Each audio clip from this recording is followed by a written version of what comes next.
أعوذ بالله من الشيطان الرجيم. بسم الله الرحمن الرحيم. الحمد لله رب العالمين، والصلاة والسلام على رسول الله صلى الله عليه وسلم وعلى آله وأصحابه أجمعين.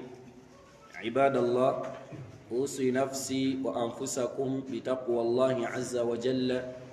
فاتقوا الله حق التقوى، واعلم أن الله عز وجل أمرنا بتقواه. يقول سبحانه وتعالى: يا أيها الناس اتقوا ربكم الذي خلقكم من نفس واحدة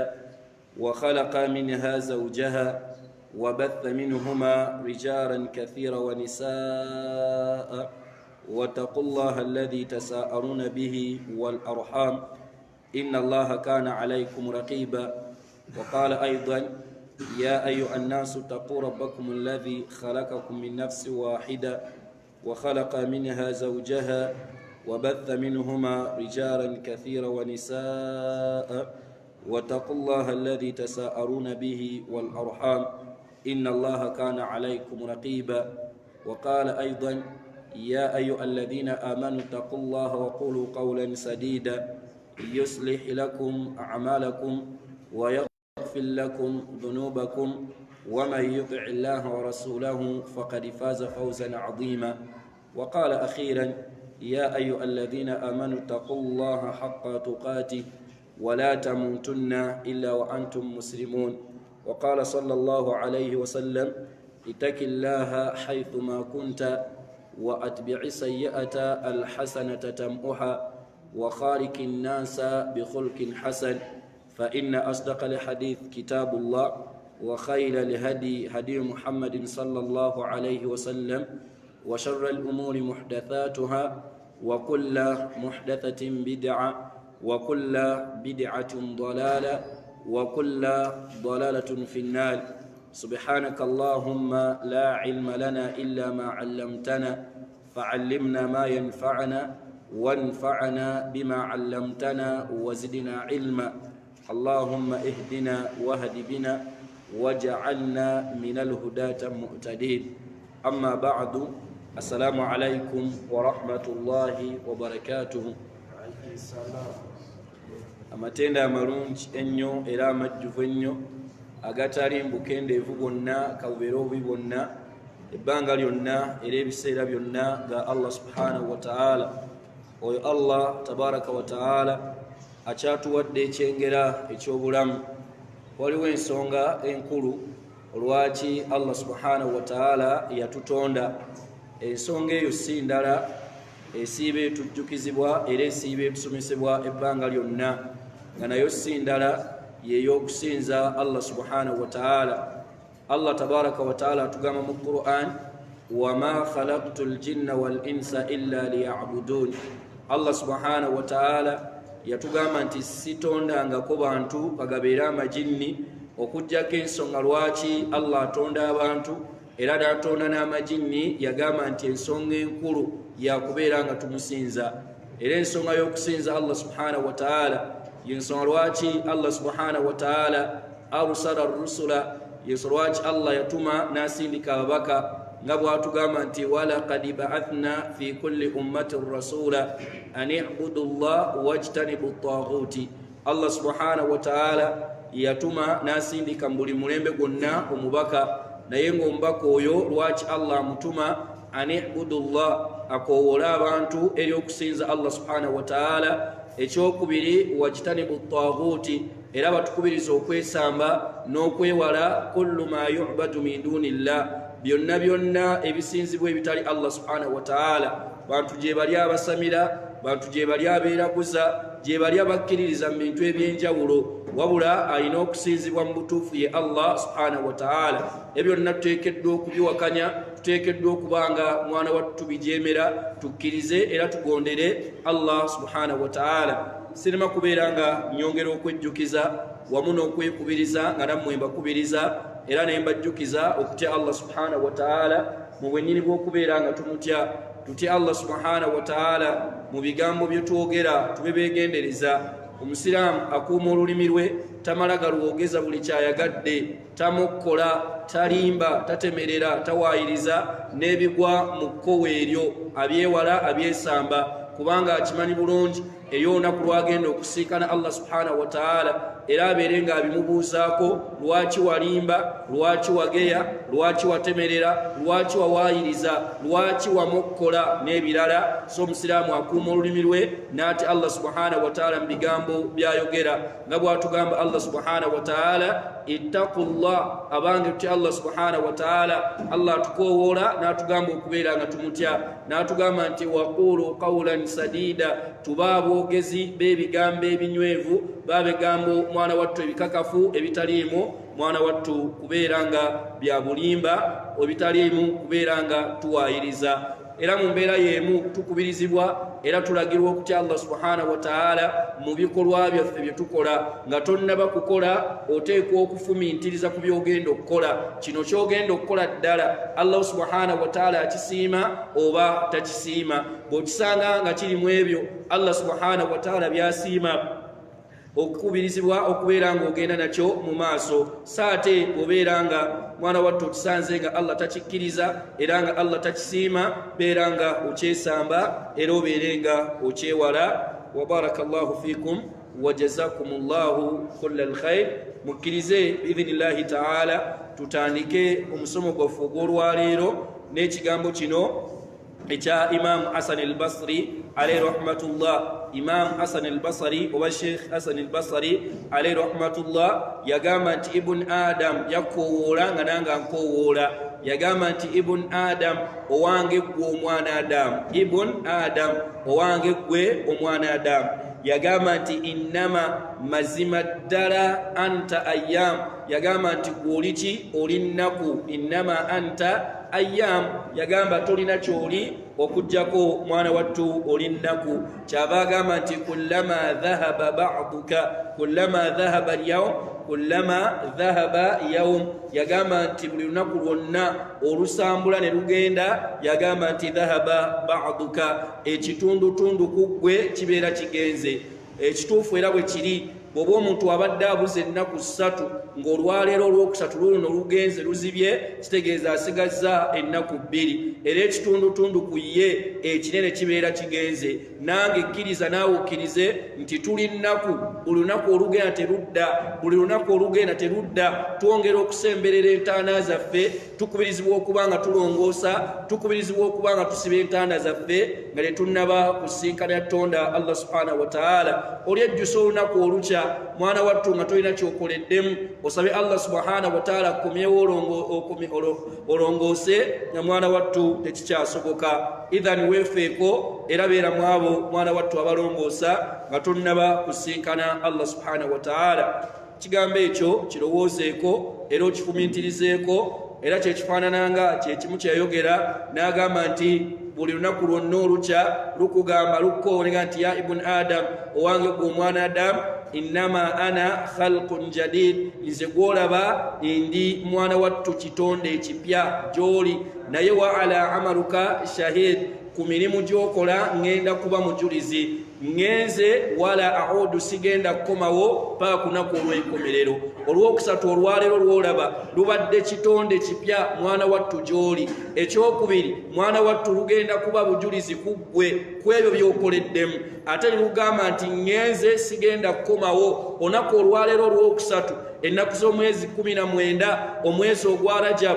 1445 oba kale tugambe Januari 31 mwana wattu lubaddewo era oluwangaaliddemu ne by'okoleddemu gw'obimanyi naye kkiriza nti lugenze terugenda kubanga lukomawo naye by'okoleddemu byo mwana wattu oteekwa obbyanukulira oteekwa okuwoza bwe bibanga birungi fa khayra mwana wattu kirungi gy'oli wa in sharra ate bwe bibanga by'okoleddemu bibi fasharra nabyo manya nti akabi kagenda kubeera nga kadda gy'oli idhan tulongoose nga tukyalina ekyengero eky'obulamu era tufeeyo okuba nga tubukoleramu ebigenda okubeera nga bitugasa mukkirize tugende ku musomo gwaffe tulabe kye tuyinza okwongerako olwaleero. Omwalimu yagamba nti aqwalun ebigambo wa af'alun nebikolwa waladati fiha ujurun azima waliwo ebigambo wamu nebikolwa waladati fiha ujurun azima nga mwana wattu byajjirako empeera nga mpitirivu ujurun azima nga biriko empeera empitirivu omuntu abeera abyekutteko bwe kiba kigambo n'okyogera mwana wattu okifunamu empeera ebimu ku ebyo twalaba omuli subhanallah alhamdulillah la ilaha illa allah allahu akbar kuliko empeera ezitagambika gamba omuntu mwana wattu gamba atya muntu n'agamba nti la ilaha illa allah wahdahu la sharika lahu almulku wa lahu alhamdu wa huwa ala kulli shay'in qadir ebyo bigambo naye nga mwana wattu biriko empeera saate waliwo n'ebikolwa ng'ebikolwa ebyo nabyo biriko empeera nga nnene omuntu gy'akoma okubanga abyokwatako n'okubeera ng'abikola empeera ezo ennene ajja kubeera ng'azifuna nze nno naawe tuli beetaavu bw'okubeera nga tuzitoya minzaani zaffe wamu n'okwettanira emirimu egirimu empeera nga bw'olaba mu bulamu bwaffe obw'edduniya omuntu yettanira emirimu egivaamu ssente era omuntu omusanga ateteekanya guno naguli agulayo ka booda naga nti njagala mu kasente bw'afuna ezizimba obuzigo bw'apangisa ng'azimba bw'afuna ezigula takisi ng'agigula limaadha lwaki olw'ensonga ayagala okuweza olw'ensonga ayagala okuba nti ennyingi zaayo egaziwa kati naawe omusiraamu oteeka ogaziya ennyingi zaayo ey'empeera mwana wattu wano ofune na wano ofune obeere nga mwana wattu oyingiza era obeere mu abo abagenda okuba nti ofuna ebirungi ozitoye entandayo kuba allah subhanahu wa ta'ala yakugamba nti allah atugamba nti watazawwadu bannange musibe entanda fa inna khayra zadi taqwa entanda esinga okubanga ya bbeeyi si ndala yeey'okubeera nga mwana wattu tya allah subhanahu wa ta'ala okutya allah wa dhalika bifi'li awamirihi nga tukola ebiragiro bya allah subhanahu wa ta'ala wajtinabu nawaihi wamu n'okubanga twewala n'okwesamba ebyo allah subhanahu wa ta'ala byeyatuziyizaako siba entandayo nga wettanira okukola ebyo mwana wattu ebirimu empeera ekikolwa kye twasembyayo eky'ennamba 50 mu muka namba 52 ekyasembayo mulundi ogwayita kyali kigamba nti ajiru man mata awladahu omuntu afi awladu sigal omuntu afiirwako mwana wattu mu myaka egy'obuwejjere mu myaka egy'obuto n'afiirwako omwana we abeere wa buwala oba abeere wa bulenzi twalaba nga omubaka muhammad alayhi salatu wassalam agamba nti ma min muslim teriyo musiraamu yenna ma min muslimun teriyo musiraamu yenna yagamba nti yamutu lahu thalathatu afiirwako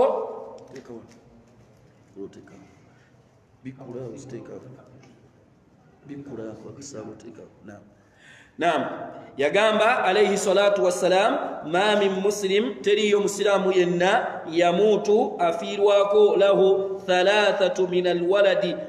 afiirwako mwana wattu abaana be basatu yagamba nti lam yaberughu abatannaba kubeera nga bakakata abatannaba kubanga mwana wattu bakula yagamba nti okujjako illa adkhalahu llahu aljanna okujjako nga allah subhanahu wa ta'ala abaana abo bafuuka ensonga allah n'amuyingiza ejjana agamba nti bifadli kulw'obulungi bwa allah subhanahu wa ta'ala bifadli rahmatihi iyahum olw'obuyitirivu bw'obusaasizi allah subhanahu wa ta'ala bw'alina ekisooka eri omuzadde ono afiiriddwako mwana wattu abaana be wakati nga abaagala wakati nga mwana wattu abadde afaayo kubo bakule amwetaaga obutabani naye amulabeko ng'akuze yeetaaga obuwala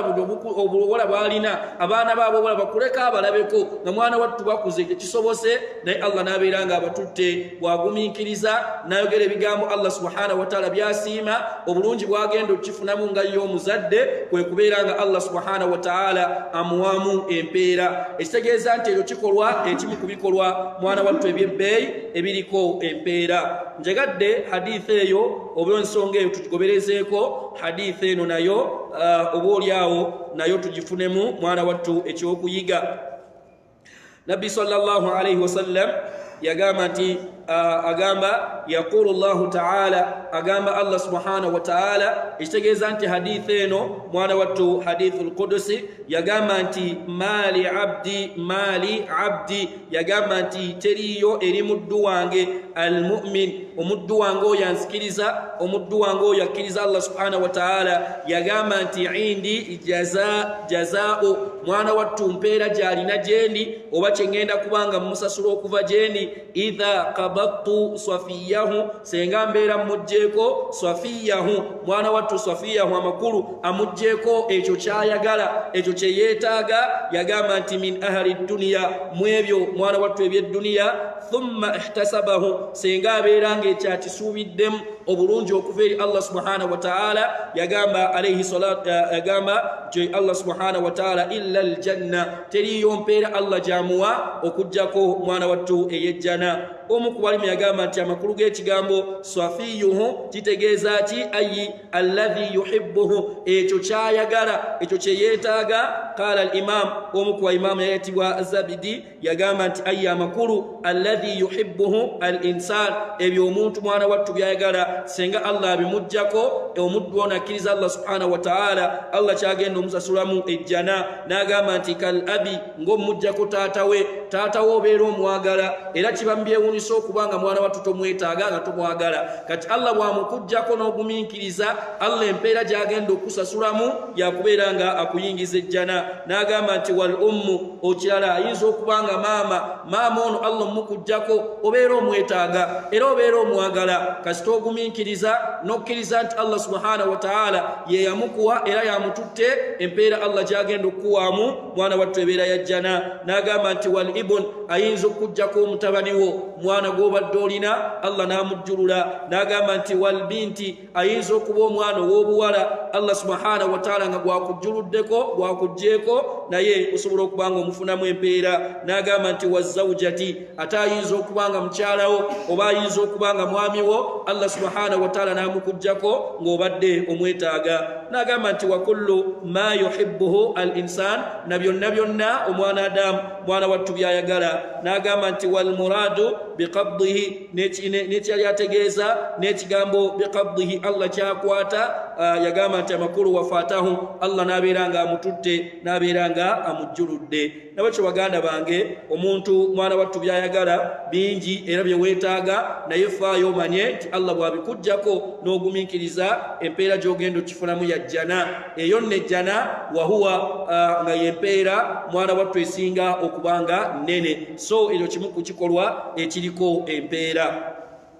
namba 53 omwalimu yagamba nti faqdu albasar wassabr ala dhalika yagamba nti omuntu Allah gwajjako okulaba eriiso lino oba amaaso ge ne gaziba oba erimu ne liziba mwana wattu omuddu oyo senga Allah subhanahu wa ta'ala amutuusaako ekigezo ekyo naye omuddu oyo Allah gw'aba akituusizzaako n'agumiikiriza kimu ku bikolwa mwana wattu ekiriko empeera olaba nga kikunyiga olaba nga kikuluma lakin mwana wattu kiriko obulungi maaso ga Allah subhanahu wa ta'ala yagamba mbaka Muhammad alayhi salatu wassalam inna allaha qala mazmadala Allah subhanahu wa ta'ala agamba idha talaitu abdi singa mbeera ngezesezza omuddu wange bihabibatihi n'ebyo byayagala bihabibatihi n'ekyo kyayagala n'omwagalwa we gwayagala mwagala ki yagamba nti amakulu kyategeeza eriiso lino oba amaaso yagamba Allah subhanahu agamba nti fasabara n'agumiikiriza Allah n'amuggyako amaaso muzibe sajja wattu oba mukazi wattu talaba amaaso Allah agatutte yagamba nti fasabara n'abeera nga agumiikiriza agamba nti awadatuhu Allah subhanahu wa ta'ala amukyusizaamu n'amuwanisizaamu minha aljanna Allah n'abeera nga amuwaamu ejjana kale olaba nga mwana wattu kigezo lakin olw'okuba nti omuddu ono gwe kivuddeko agumiikiriza bwe bumu ku bulungi obuli mu kugumiikiriza naddala mu kaseera k'okugezesebwa amaaso abaddu mwana wattu gye bali nga Allah Allah subhanahu wa ta'ala yagabajjako. Nina akatambike nalaba kwa mwana muto yali nomu kuba mashekhi nga shekha mugamba nti mutusabe Allah subhanahu wa ta'ala Allah akuddiza amaaso go weewulira mu mbeera ati n'agamba nti alhamdulillah ndi musanyufu n'ekyengera kino Allah kye yampa. Oba olyawo Allah subhanahu wa ta'ala senga yagandekeranga ndaba nandibadde nga tuza ku haramu naye alhamdulillah Allah subhanahu wa ta'ala yankuuma okubeera nti amaaso gange mwana wattu tegalaba era ne gabeera nga tegatuna ku haramu. Weewuunya omuddu bw'atyo muto naye ng'olaba okufumiitiriza kwa waggulu okuba nti amaaso ge akyenyumirizaamu okuba nga tegalaba era nga mumativu n'ekyo. So obwo bwe bulungi obuli mu kubeera nti senga omuddu Allah subhanahu wa ta'ala abeera amuggyeko amaaso ge n'abeera nga tegalaba n'agumiikiriza ow'ekitiibwa Allah subhanahu wa ta'ala kyagenda omuwaadisizaamu kyagenda okumuwaamu egenda kubeera mwana wattu jjana. Era kifaananako nga bw'olaba omukyala ku mulembe gw'omubaka Muhammad alayhi salatu wassalam eyali agwa ensimbu. Omukyala oyo nga bw'agwa ensimbu mwana wattu engoye ze ez'ebikkula n'ajja eri omubaka Muhammad alayhi salatu wassalam amusabireko eri Allah subhanahu wa ta'ala oba olyawo ekirwadde kino kiwone kigende. Alayhi salatu wassalam n'amugamba nti nina ensonga bbiri gy'oli oba okulondawo n'okusalawo kuli gy'oli. Ekisooka nsobola okukusabira Allah subhanahu wa ta'ala n'akuwonya bw'oba okyagadde osobola okukironda. Ate n'amugamba nti option ey'okubiri osobola okugumiikiriza ku kirwadde kino ekikuluma Allah subhanahu wa ta'ala n'abeera ng'akuwa ejjana. Falakil janna oyina ejjana. Omukyala n'agamba nti ya Rasulallah kannondewo okugumiikiriza obulwadde bunnume nfune ejjana ya Allah subhanahu wa ta'ala. Naye kyava amugamba nti ya Rasulallah kyekirwadde kankigumire kankisigaze kisigale nga kintawaanya nfune ki ejjana ya Allah subhanahu wa ta'ala. Wabula kyenkusaba nsaba obeere ng'onsabirako senga ekirwadde ekyo kiba kizze nga kinkubye engoye zange zireme kuba nga mwana wattu zeebikkula zireme kuba nga zifunguka. La ilaha illallah. Weewunya omukyala nankubadde nga mulwadde olaba nga atya okwolesa obwerere bwe. Naye ate ffe aboolwaleero abakyala be tulina oba abaana abawala be tulabako beeyitira mu katale yennyini ne yeepimako akagoye nga tekamutuuka yennyini n'agula kundisho n'agula mabeeresho n'agula engoye nga ziraga mwana wattu ebitundu bye byetalina kubeera nga birabika. Naye ono omukyala n'ensonga gy'alina nti mulwadde naye owulira yeeraliikira mwana wattu obwerere bwe baatyanga okuba nga babwolesa. Idhan kyeneraddemu tiyadde kirwadde kyali kimuluma naye kiriko ejjana ya Allah subhanahu wa ta'ala. Bwe bumu ku bulungi obwo obuli mu kubeera nga tugumiikiriza wakati mu kusoomoozebwa wakati ku bigezo ebijja bitutuukako biriko mwana wattu obulungi. Namba 54 kimu ku ebyo ebikolwa ebiriko empeera yagamba omuwalimu yagamba nti talaka shay'in omuntu okubaako ekintu kyaleka kyonna. Talaka shay'in omuntu okubaako ekintu kyaleka ittiqaan lillah kubeera nga n'oleka ekintu kyonna ng'okireserwa kutya Allah n'obaako ekikolwa kyoleka ittiqaan lillah lwakutya Allah subhanahu wa ta'ala. Kimu ku bikolwa ebyebbeeyi yadde nga tekisangika. As-su'al ekibuuzo ekiva wano nga kidda gy'oli ne gyendi kam talakna bimeka bye tulese min ajili llah lwakutya Allah subhanahu wa ta'ala. Kikyo wali olese noga nti obulimba buno mbutya kubanga Allah yabugaana nti obwenzi kubanga Allah yabugaana n'obuleka. Bimeka byolese olw'okutya Allah subhanahu wa ta'ala. Olese obubbi olese mwana wattu emize emikyamu Allah gy'atasiima oba ogenze bugenzi mu maaso kati lwoleka ekikolwa kyonna ng'okireserwa kutya Allah subhanahu wa ta'ala. Kimu ku bikolwa ebyebbeeyi kimu ku bikolwa ebiriko empeera. Wuliriza hadithi eno Nabbi sallallahu alayhi wasallam yagamba nti innaka mazima ddala ggwe lan tada'a shay'an toliiko kintu kyonna ky'oyinza kwerekereza oba ky'oyinza kuleka. Yagamba nti ittiqaa Allah olw'okutya Allah subhanahu wa ta'ala n'okireka olw'okutya Allah subhanahu wa ta'ala. Ittiqaa Allah azza wa jalla olw'okutya ow'ekitiibwa Allah subhanahu wa ta'ala. Yagamba nti illa okujjako a'ataaka Allah khayran minhu okujjako nga Allah subhanahu wa ta'ala akuwaanyisizaamu n'akuwa ekirungi ekisinga ekyo ky'okoze otya mwana wattu kyolese. Ekyo okuleka ekikolwa kyonna ng'okirese n'otya okulya ssente mu ngeri eya haramu nga sijja genda mu betting yadde abantu bangi bagenze eyo yadde abantu bagenze mu bwamala ne bafuna ssente sijja genda yadde abantu mwana wattu bagenze mu banka ne beewola sijja kugenda Allah subhanahu wa ta'ala yubaddiru laka Allah akuwanisizaamu n'akukyusizaamu n'akuwa khayra minhu mwana wattu khayran minhu ekisinga okubanga kirungi idhan twebuuze ebibuuzo bimeka bye tulese olw'okutya Allah subhanahu wa ta'ala otunulira hadithi endala nabbi sallallahu alayhi wasallam yali ali ne basahaba be nga bwe tutudde wano masjid n'abagamba nti abange man ya'khudhu anni haula'i kalimati ani mumwanjigako anzijako ebintu bino bitaano ebigambo bino faya'mal bihinna agenda abikolereko au yu'allim oba abisomese man ya'mal bihinna oyo mwana wattu anabikolerako oyo anabiteeka mu nkola Aba Hurayra radiyallahu ta'ala anhu faqala ana ya rasulallah Abi Hurayra olw'okuba nti yali musajja nga hilsan ng'alina kye bayita hilsan okululunkana n'okuba nti ayagala nnyo okuyiga n'amugamba nti ana ya rasulallah owange omaka wa Allah beera nga nze byetaaga okubiyiga naye mu bintu ebyo mwana wattu yagamba Aba Hurayra nti yamukwata ku mukono gwe wa adda khamsa n'amubuulira ebintu bitaano naye ku bitaano byalako kimu yamugamba nti ittaqil maharim Aba Hurayra tya ekiyitibwa haram haram takunu muslima kijja kufuula omusiraamu wannamaddala buli lw'onootya haram manya nti gwe omusiraamu omutuufu ekyoleka obusiraamu bwo ekyoleka nti olimu abo abatya Allah kwe kuba nti otya ebikolwa Allah byefuula haram n'obeera ng'obyerekereza ate era mu kubeera nti obireka nga tulabye hadithi eno kigatteko kimanye tolina kyogenda kuleka olw'okutya Allah subhanahu wa ta'ala okujjako nga Allah subhanahu wa ta'ala akuwaanyisizaamu akukyusizaamu n'akuwa mwana wattu ekisinga okubanga kirungi oyinza genda ku dduuka mwana wattu ow'edduuka najja mu butanwa mistake mu ngeri eri mistake mu ngeri ey'ensobi mwana wattu najja akuddiza balance ayiseemu n'akuddiza sente nnyingi ezisukka ku ezo noga naye Allah wange yagaana n'alizitutte naye Allah tayagala kanzireke noga nti nnyabo sente zo ziyiseemu oba ssebo sente ziyiseemu n'obala balance nti wa balance wo wuuno n'omumuddiza sente n'ozimuwa ng'okikoze lwakutya Allah subhanahu wa ta'ala owesiibu Allah subhanahu wa ta'ala akuwanisizaamu ekisinga okubanga kirungi tunuulira omu ku basahaba yali ayitibwa Abu Dujan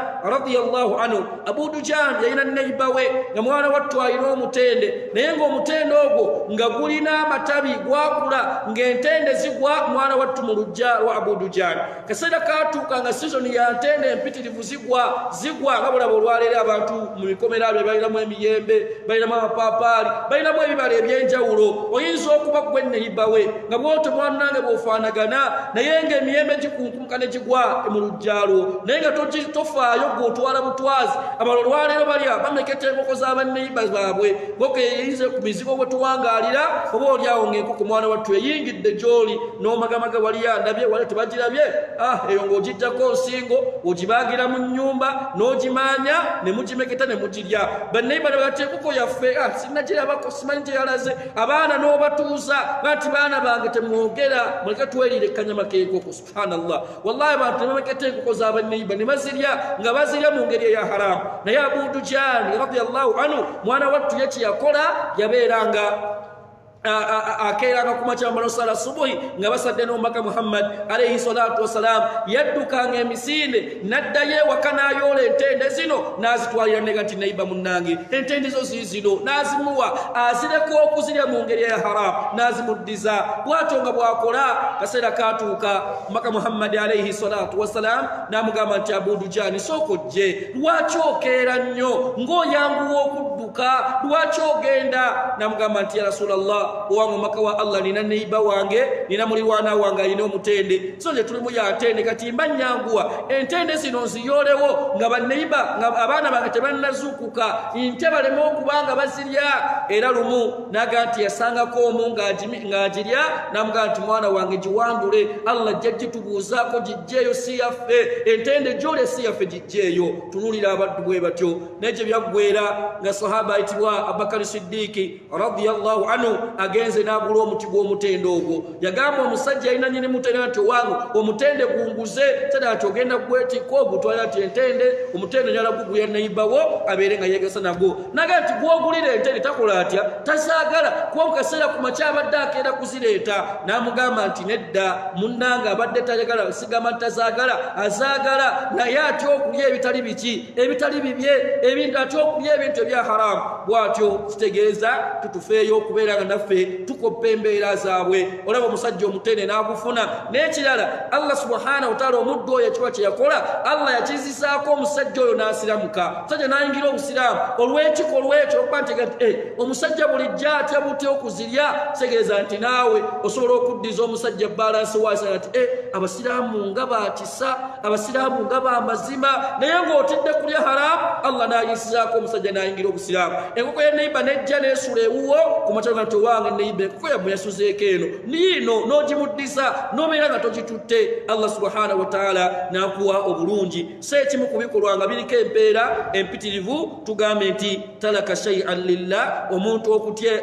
okuleka ekintu kyonna ittiqa'an lillah okubeera nga akirese olw'okutya Allah subhanahu wa ta'ala. Idhan ibadallah falnattaqillah tutya Allah subhanahu wa ta'ala era tuleke ebikolwa ebyenjawulo nga tubireka olw'okutya Allah subhanahu wa ta'ala. Bwe tunaakola bwe tutyo omubaka Muhammad alayhi salatu wassalam atugambye nti Allah ajja kutuwaamu mwana wattu ebisinga ku ebyo bye tulese byo nga tubirese olw'okutya Allah subhanahu wa ta'ala. Muntu ayinza okuleka omulimu olw'ensonga bamugambye nti omulimu guno mukyala nti waffe ku mulimu tojja kwebikkirira ennyambala gy'oyamba tetujagala. Abamu bagamba salako ekirevu, abamu bagamba ebintu ebyenjawulo tewali kusaala. Nakati bw'oba oyagala omulimu guno ebyesola byesonyiwe noga nti naye ngukole oba manye ekyo kigezo omulimu ogwo beera ng'oguleka olw'okutya Allah subhanahu wa ta'ala. Allah ajja kukuwaanyisizaamu omulungi. Bangi tubalabyeko abagirese oluvannyuma Allah n'abafunira ate emirungi. Kino kiba kigezo Allah kyaba aleese. Musajja ayinza kujja mu maaso g'omwana wa buwala n'amulaba nga musajja si musiraamu talina busiraamu naye amugamba nti njagala kukuwasa nina nti wange ekyuka naye asijja kukyuka muleke. Allah ajja kukuwamu omusajja agenda okutebeekeza olw'okuba okikoze olw'okutya Allah subhanahu wa ta'ala. Kimu ku bigezo abakyala bye balina naga nti nze bukyangambaawo sirifunangayo musajja anjogerezanga musiraamu buli ajja mu maaso gange taba musiraamu gumiikiriza otya Allah subhanahu wa ta'ala. Ow'ekitiibwa Allah manya nti aba akyakugezesa oluvannyuma lw'akaseera Allah ajja kukuwaanyisizaamu akuweemu ekisinga okubanga kirungi. Ndowooza tufune adhan n'oluvannyuma tulabe we tugenda okukoma.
نعم بارك الله فيكم وجزاكم الله كل الخير.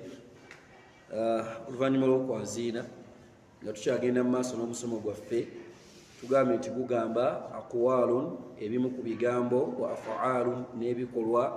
waladat fiiha ujurun adima ebyajjirako empeera ennene era tubadde ku nnaaba 54 omwalimu ng'atugambye nti ekimu ku bikolwa ebiriko empeera ennene talaka shay'in ittiqaan lillah okubaako ekikolwa kyonna kyoleka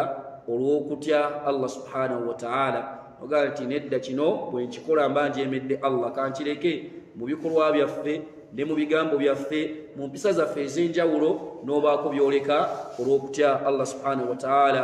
Alayhi salatu wassalamu atulaze kisenga okireka olw'okutya Allah owekitiibwa Allah subhanahu wa ta'ala a'ataaka Allah khayran minhu Allah akuwa ekisinga okubanga kirungi kwekyo kyokoze otya kyolese. Allah amala n'akusasulamu n'akuwanisizaamu ekisinga okubanga mwana wattu kirungi. oba otunuulidde nabiyullahi Yusufu alayhi salam bikolwa bingi mwana wattu bye yajja ayitamu ebyenjawulo ebisoomooza naye ekimu ku bigezo Allah byamuleetera kwe kubeera nti mukyala wa kabaka yamwegomba. mukyala oyo yamwegomba mwegwaniza n'asala amagezi gonna gadda enzigi n'ebirala naye mwana watto n'abeera nga Yusufu alayhi salam yagamba nti ma'adha Allah yeewogoma eri Allah asaba Allah amutaase era akasani katuuka n'asalawo n'agamba nti ekikolwa kino kyampitira nze n'okubeera mu kkomera n'agamba nti assijinu ahabbu ilayya mimma yad'unani n'agamba nti ekkomera lyensinga okukola ki okwetaaga n'agenda mu kkomera bingi ebisoomooza n'okukakkana Allah subhanahu wa ta'ala laba wajja amuwa ebyenjawulo ebyo byonna yabiyitamu n'abireka olw'okutya Allah subhanahu wa ta'ala ne bamutuuza mu ministry enamba ey'ebyemmere ate nga yeyeeronderawo n'agamba nti byonna byagadde kumpa kifo ntye agamba kabaka ekifo ky'oyagala okumpa ekifo kyenneetaaga kyendaba yamugamba nti nfuula khazainul ard nfuula omuwanika ali minisita avunaanizibwa mwana wattu ku byaki ku byemmere. bwatyo Allah subhanahu wa ta'ala baddu ba abasasula naye luvannyuma lwakubaako challenges z'oyiseemu kubaako byolese olw'okutya Allah subhanahu wa ta'ala kaseera katuuka Allah n'akuwanisizaamu n'akuwa mwana wattu ate ekisinga okubanga kirungi. mukkirize obudde nga bufaanagana oba oli atusembyeyo ekikolwa ekimu ku ebyo biriko empeera namba 55 yagamba nti alhifadhu ala alfaruji wallisan yagamba nti ekikolwa ekirala ekiriko empeera ennene omuntu okukuuma obwereere bwe wamu n'okubeera ng'akuuma olulimi lwe. okukuuma obwereere n'okukuuma olulimi kimu ku ebyo ebiriko empeera. baganda bange ebyo biyungu Allah subhanahu wa ta'ala biyatuwa era bw'obanga obitunuulidde obirina naye bw'obitunuulira biyungo by'ogenda okusinkana nga mwana wattu dhaifu binafu oba otunuulidde akayungo ke bayita al-lisaani olulimi kalina omugaso kabbeeyi naye ate kanafu kugwe tekaliimu naggumba. bw'otunulira obwerere wabufaanagana nabwo bwe butyo Allah subhanahu wa ta'ala yabukuwa naye ebiyungo ebyo bya bulabe okubikuuma okubiyisa obulungi biriko ejjana okubijaajamya okubikozesanga gwe bw'oyagadde biriko omuliro gwa Allah subhanahu wa ta'ala. alayhi salatu wassalam bwabuuzibwa nga nti ya rasulallah tubuulireko ku nsonga ki egenda okuviirako an akthari nnas yudkhilu bamugamba nti ya rasulallah suila abuuzibwa an akthari ma yudkhilu nnas aljanna kinsonga ki ezigenda okuviirako abantu abangi okuyingira ejjana. alayhi salatu wassalam n'agamba nti taqwallah kutya Allah subhanahu wa ta'ala wa husnul khulqi n'okubeera ab'empisa. empisa n'okutya Allah bye bimu ku ebyo ebigenda okusinga okuleetera abantu abangi okuyingira ejjana. wasuila n'abuuzibwa alayhi salatu wassalam an akthari ma yudkhilu nnas annar ku nsonga ki ezigenda okuviirako abantu abangi okubanga bayingira omuliro. alayhi salatu wassalam n'agamba nti alfaruju walfam yagamba nti obwereere mwana wattu n'olulimi. bwebanga ejjana ya Allah subhanahu wa ta'ala oba guba omuliro gwa Allah guyingirwa olw'obutakuuma bwereere obubwo obukuumye oba nedda obwange mbukuumye oba nedda nedda olulimi lw'olukuumye oba nedda olulimi oluyitako ki obwerere bwe obukozesezza otya Allah subhanahu wa ta'ala yagamba nti walladhina nabo ala yagamba nti walladhina hum lifurujihim hafidhun Allah yagamba nti nabo abafuga obwerere bwabwe kyava agamba nti illa ala azwajihim okujjako nga babukozesa ku bakyala baabwe bawe wa halalan tayyiba n'abakyala babukozesa ku babba baabwe baba wa mahali ne babawasa halalan tayyiba Allah kyava agamba nti faman ibtagha wara dhalika yenna n'abukozesa mu nkozesa etali eyo imma mu ngeri eyazina ey'obwenzi imma mu ngeri y'okubeera nti babukozesa ku basajja bannaabwe ku bakyala bannaabwe babye ebiriwo olwaleero oba mwana wattu mu ngeri endala Allah yagamba nti abonno fa ulaika humul aadun awe balumbagana ensalusalu za Allah subhanahu wa ta'ala so ekimu ku ebyo ebiriko empeera nga mwana wattu mpitirivu ye muntu okukuuma olulimi lwe wamu n'okubanga akuuma obwerere bwe yagamba nabbi sallallahu alayhi wasallama ali ne basahaba be n'ababuuza ekibuuzo kino oba n'abagamba statement eno n'abaga nti abange man yadmanu li ma baina lihyaihi wa ma baina rijlaihi yaga nti ani mummwe ankakasa ampa obweyamu nti agenda kukuuma ekyo ekiri wakati mwana wattu ma baina lihyaihi ekiri wakati w'emimwa gye ebiri wakati w'embaazi ebiri ng'ategeeza lulimi wa ma baina rijlaihi n'ekiri wakati w'amagulu g'abiri ng'ategeeza obwerere alayhi salatu wassalam n'agamba nti admanu lahu aljanna nange mukakase nange muwe garanti nti olina ejjana ali mummwe agamba nti ebyo bibiri ngenda kubikuuma sijja kugeya sijja kukozesa bwerere bwange mu makubo ga haramu kamukozese mu makubo aga halaali ani agenda okubukozesa ani agenda olaba Allah subhanahu wa ta'ala agera ku mukyala ayitibwa Maryam ne weewuunya ba Maryam olwaleero Allahu akbar Maryam Allah amwogerako n'agamba nti wa Maryam ibnata Imran allati ahsanat farujaha Allah agamba nti ne Maryam muwala wa Imran eyabeeranga mwana wattu yakuuma obwerere bwe yabukuuma Allah subhanahu wa ta'ala amwogerako olwaleero kumye oba nedda sura tuyitibwa Nur Allah subhanahu wa ta'ala n'atugamba nti qul lil mu'minina gamba abaddu abasiraamu gamba abaddu abakkiriza yaghuddu min absarihim abakkiriza abasajja Allah yabakoowula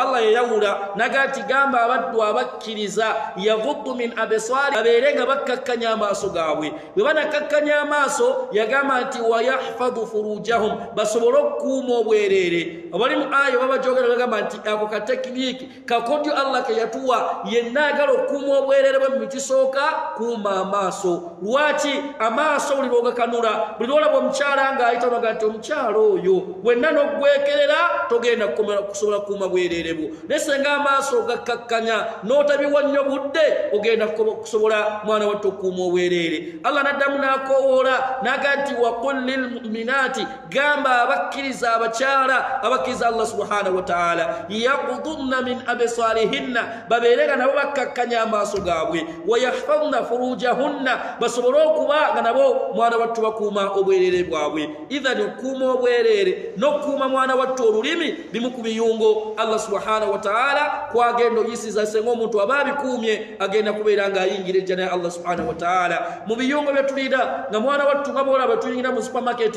mulimu zikamera ezikulondoola eziraga bw'oba oyika ekintu ky'onyakudde ky'otutte nga tosasudde zigendo kati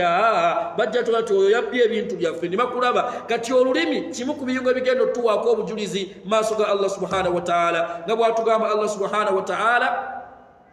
ويوم الله قالت يوم تشهد عليهم ألسنتهم الله قالت olunaku ennimi z'abantu zigenda obbawaako obujulizi olulimi olugamenti yanjogeza bwati yanvumisa bwati yangeyesa gundi mu bantu so baganda bange ekigambo ekyo okusinziira ku budde nga bufaanagana tunakitandikirako omulundi ogujja naye ekimu ku ebyo bikulu ebiriko empeera ennene omuntu kyagenda okufuna nga kiriko na